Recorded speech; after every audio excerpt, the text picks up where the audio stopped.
आजपासून परत एक शेतकऱ्यासाठी अंदाज देत आहे. मी आहे माझ्या आखाड्यावर. तर तुम्हाला एक सांगतो, आज आहे 2 ऑगस्ट. सर्व शेतकऱ्याला सांगू इच्छितो का आणखीन राज्यामध्ये 8 ऑगस्ट पर्यंत पाऊस राहणार आहे, म्हणून हा अंदाज लक्षात घ्यायचा. त्याच्यानंतर 9-10च्या नंतर राज्यामध्ये ऊन पडणार आहे, म्हणजे मराठवाड्यात देखील कडक ऊन पडणार आहे. काय झालं, सगळ्या इतका पाऊस चालू की सगळ्या शेतकऱ्याचे कामं रखडलेत. म्हणजे पाऊस जास्त झाल्यामुळे शेतामध्ये जाता येणार, तर त्याच्यामुळे शेतकऱ्यासाठी ती एक आनंदाची बातमी आहे. ज्यांना पाऊस जास्त झालाय त्यांच्यासाठी 8 तारखेच्या नंतर 9 पासून ऊन पडणार आहे, म्हणून हे देखील अंदाज सर्व शेतकऱ्यांना लक्षात घ्यायचा. पण राज्यामध्ये आज 2 ऑगस्ट पासून 8 ऑगस्ट पर्यंत दररोज भाग बदलत जोराचा पाऊस पडणार आहे, म्हणून हा अंदाज लक्षात घ्यायचा. सांगायचं झालं तर आपण एक भागाकडे बघू. म्हणजे पूर्व विदर्भाकडे बघू. पूर्व विदर्भामध्ये 6 जिल्हे आहेत: वर्धा, नागपूर, भंडारा, गोंदिया, यवतमाळ, चंद्रपूर. म्हणजे पूर्व विदर्भात आज दुपारनंतर जोराचा पाऊस येणार आहे, म्हणजे 8 तारखेपर्यंत. म्हणजे हे 2 ऑगस्ट, 3, 4, 5 ऑगस्ट आणि त्याच्यानंतर 6, 7, 8 ऑगस्ट दरम्यान पूर्व विदर्भात चांगला पाऊस राहणार आहे.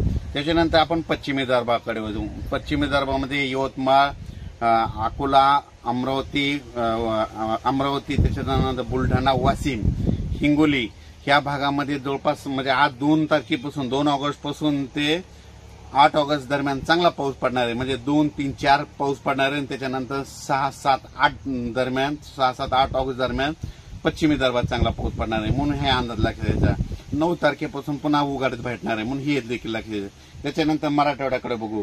आज मराठवाड्यामध्ये आज 2 ऑगस्ट आहे. आज 2 ऑगस्ट पासून दुपारनंतर 3, 4च्या नंतर म्हणजे दररोज दुपारी 3, 4च्या नंतर मराठवाड्यामध्ये दररोज भाग बदलत, म्हणजे कडक ऊन पडल्याच्या नंतर दुपारी लगेच 3:30च्या नंतर जोराचा पाऊस येणार आहे, म्हणून मराठवाड्यातल्या सगळ्या जिल्ह्यातल्या शेतकऱ्यांनी हा अंदाज लक्षात घ्यायचा. त्याच्यानंतर मराठवाड्यात देखील सर्व शेतकऱ्याला एक आनंदाची बातमी, खास करून पालम, गंगाखेड, लातूर, बार्शी तिकडल्या भागामध्ये काय झालं, इतका पाऊस झाला की विहिरी भरल्या आणि शेतातून पिकातून पाणी वाहिलंय. तर त्यांच्यासाठी खास करून एक आनंदाची बातमी, 9 तारखेपासून तुम्हाला कडक ऊन पडणार आहे, म्हणून ही अंदाज लक्षात घ्यायचा. त्याच्यानंतर आपण पश्चिम महाराष्ट्राकडे वळू. पश्चिम महाराष्ट्राकडे सरीमध्ये 8 तारखेपर्यंत चालूच राहणार आहेत, म्हणून पश्चिम महाराष्ट्रातल्या सर्व शेतकऱ्यांनी लक्षात घ्यायचा. त्याच्यानंतर आपण कोकणाकडे वळू. कोकणाकडे समजे सर्व कोकणपट्टीच्या दरम्यान जवळपास 8 तारखेपर्यंत चांगला असा जोराचा पाऊस राहणार आहे, म्हणजे तिकडे मुसळधार पाऊस पडणार आहे कोकणात, म्हणून हे देखील त्या कोकणातल्या लोकांनी लक्षात द्यायचं. त्याच्यानंतर धरण क्षेत्रात, कोयना धरण क्षेत्राच्या लाभ क्षेत्रात, कॅचमेट एरियामध्ये तिकडे देखील पाऊस पडणार आहे, म्हणून त्या शेतकऱ्यांनी हा अंदाज लक्षात द्यायचा.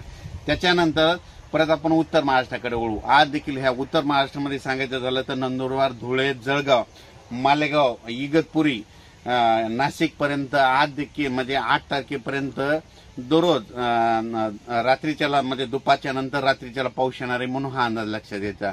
म्हणजे नाशिकच्या भागाकडे सरी येतील, पण नंदुरबार, धुळेकडे जरा जास्त पाऊस पडणार आहे आणि जळगावकडे एक जास्त पडणार आहे, म्हणून हे अंदाज लक्षात घ्यायचा. त्याच्यानंतर